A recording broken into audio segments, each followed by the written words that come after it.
안녕하세요. 시청자 여러분을 위한 건강 솔루션 TV 닥터 처방전입니다. 오늘의 건강 주제, 환절기에 주의해야 할 호흡기 질환입니다. 요즘 주변에서 이 감기나 독감 등의 호흡기 질환 호소하는 분들 많이 계실 텐데요. 오늘은 호흡기 뇌과 전문의 류영하 선생님 모시고 자세하게 알아보겠습니다. 어서 오세요. 네, 안녕하세요.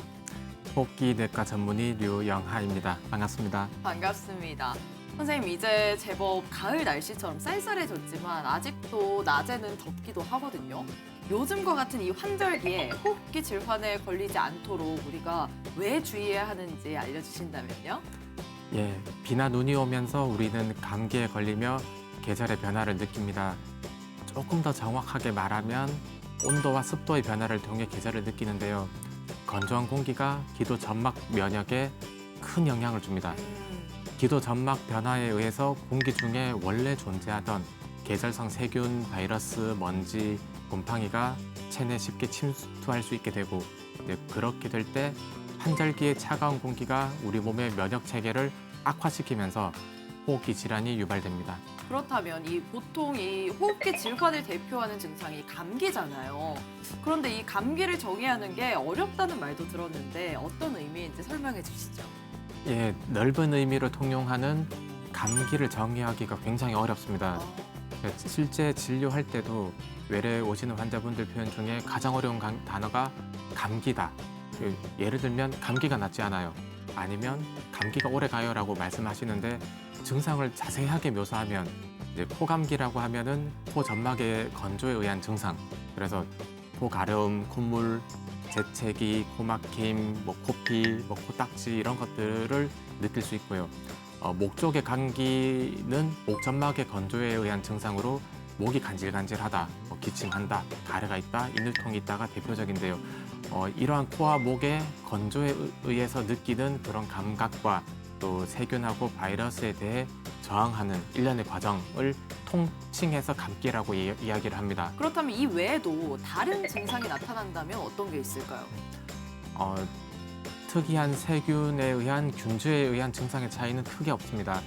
감기 증상은 기도 점막의 손상과 균에 대응하는 면역 체계에 의한 방어 과정을 스스로 느끼는 것뿐인데요. 그래서 독감 증상, 코로나 증상이라고 따로 일컬을 수도 없고 교과서에도 그냥 감기 증상이라고 정의되어 있습니다. 감기 증상을 질환별로 그래도 세분화해서 나눈다면 가래가 만들어진 경우를 기관지염이라고 이야기를 하고요. 네. 알레르기 체질의 환자가 만약에 이제 목 점막이 건조해지면서 먼지하고 만났다. 그때 코에서 생기는 증상을 알레르기 비염이라고 이야기하고 알레르기 환자의 기도에서 먼지하고 만난 반응을 느끼는 것을 알레르기 천식이라고 이야기를 합니다. 서서히 콧물이 맺히거나 콧물이 나는 그 비염 환자들이 유독 이 환절기가 왔음을 빨리 알아차린다고 하는데요. 이 알레르기 비염이 다른 호흡기 질환으로도 이어질 수 있는 걸까요? 네, 굉장히 중요한 질문인데요. 코와 목은 감각신경이 풍부합니다. 네. 그래서 하지만 기도 점막은 그와 반해서 감각을 느끼지 못하는데요. 주로 기관지 안쪽은 자율신경계가 지배를 하기 때문에 크게 감각신경을 느끼지 못합니다. 그래서 알레르기 체질인 경우에는 알레르기 비염은 감각신경이 분포되어 있기 때문에 자주 느끼게 되고요. 알레르기 비염에 걸리면은 코에서 발생하는 증상을 남들보다는 조금 더 심하게 느낍니다. 그래서 알러지 체질이 있는 경우에는 같은 먼지에 대한 반응도 더 심한 콧물, 더 심한 재채기, 더 심한 가려움, 더 심한 코막힘으로 느껴질 수 있고요. 네. 알레르기 비염이 다른 호흡기 질환으로 이어지지는 않습니다. 여러분, 환절기에 발생할 수 있는 이 호흡기 질환들, 또 감기와 알레르기 비염 등에 대해서 알아봤는데요. 목과 코에 이상 증상이 있으시다면 호흡기 뇌과 치료를 받아보시길 바랍니다. 똑똑 쌤 도와주세요. TV 닥터 처방전, 지금부터는 개인 맞춤형 처방전을 받아보도록 하겠습니다. 첫 번째 사례자부터 만나볼게요. 안녕하세요. 제가 너무나 싫어하는 계절이 왔습니다. 가을과 겨울이 되면 저는 고질병처럼 인후염을 자주 앓곤 하거든요. 생강차, 레몬차 등등 따뜻한 차도 매일 마셔주지만 목이 쉽게 낫질 않네요. 심지어 목소리도 변하곤 합니다. 노래방에서 고래고래 소리를 지르는 사람처럼 허스키하게 변하는데 이게 인후염 때문인 걸까요? 라고 사연을 보내주셨습니다. 선생님 어떻습니까? 이 인후염으로 인한 성대 결절이 가능한 건가요? 인후염 역시 환절기에 쉽게 발생하는 호흡기 질환입니다. 세균이나 바이러스가 목 속으로 침투해서 인두와 후두에 염증이 생기게 되는 것인데요. 인후염처럼 목이 건조하게 되면은 성대 또한 이제 건조해질 수가 있고 그때는 음성이 변합니다. 그래서 코가 마르고 목이 마르고 그 다음에 성대가 말라붙게 되는데 그래서 자기 관리가 더 중요합니다. 인후염으로 인해서 성량이 감소하거나 목소리에 변성이 생겼을 경우에는 치료를 꼭 받으셔야겠습니다. 네, 만성 인후염이 지속될 경우 성량 감소와 목소리 변성이 발생할 수 있다는 점 기억해 두시길 바랍니다. 자, 그럼 두 번째 사례 만나볼게요. 안녕하세요. 저는 6살 남자아이를 키우고 있는데요. 가을이 되면 계속 폐렴에 걸리네요. 벌써 2년째 이어지고 있어서 걱정입니다. 이러다가 만성으로 이어지면 어떡할지 앞으로 가을이 오는 게 두렵네요. 괜찮을까요? 라고 사연을 보내주셨습니다. 이 소아의 폐렴도 만성으로 이어질 수가 있는 거예요, 쌤? 정상 체내 면역 체계에서는 공기 중에 분포하는 세균과 바이러스가 체내에 들어왔을 때 생존할 수가 없습니다. 정확히 표현하면은 급성 폐렴에 연속되는 것이 만성이 되는 것인데요. 비유하자면 한 대 맞은 곳이 아물기 전에 또 맞았다. 그러면 또 아플 수 있는 것처럼 소아폐렴은 이제 생후 5세 미만의 어린이들에게 흔히 발생할 수 있는데요.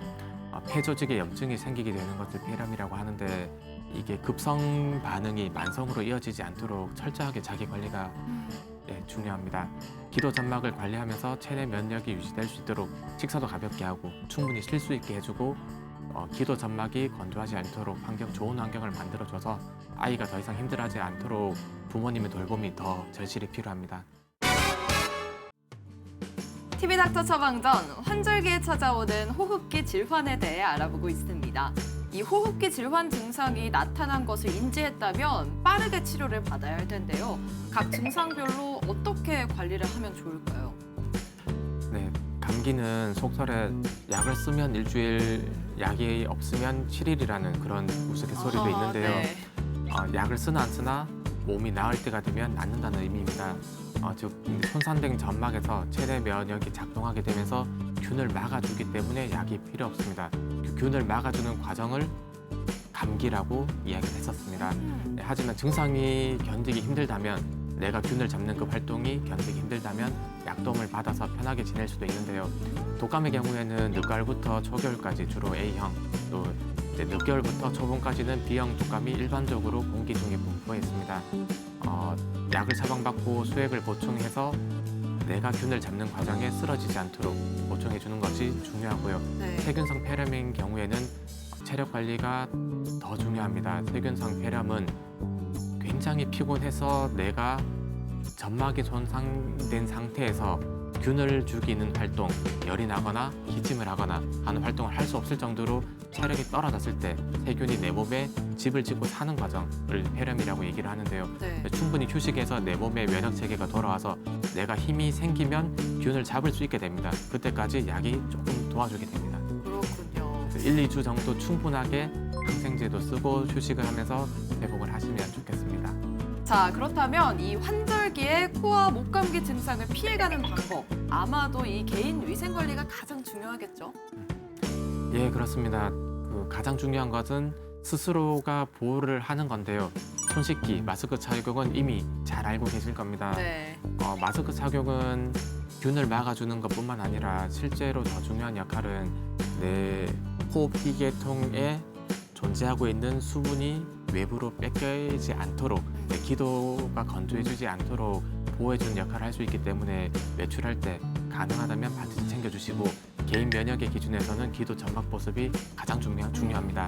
그리고 수분 섭취를 잘 해주고 가습기를 활용해 주시면은 코와 목 점막, 기관지 점막이 굉장히 건강해질 겁니다.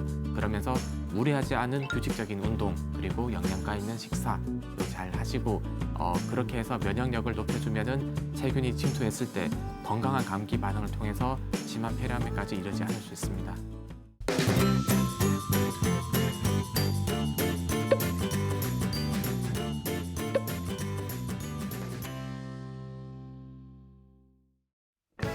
네, TV닥터 처방전. 오늘은 환절기에 찾아오는 호흡기 질환에 대해 알아봤습니다. 선생님, 마지막으로 정리 한 말씀 부탁드립니다. 예, 이제 계절도 변했습니다. 늦가을에 접어서고 곧 12월 이제 겨울이 시작되는데요. 겨울철 유행할 코로나와 똑같은 증상이 심한 편입니다.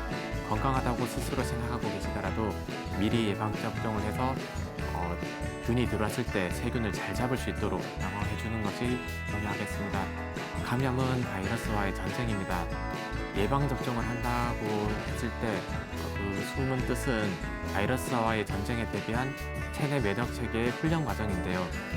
훈련도 굉장히 중요합니다. 전쟁을 이기기 위해서는. 하지만 훈련보다 전쟁보다 더 중요한 것은 외교고요. 네. 외교를 잘해서 전쟁을 하지 않으면 됩니다. 그래서 손도 피부도 입술도 갈라지기 쉬운 겨울이 다가오고 있습니다.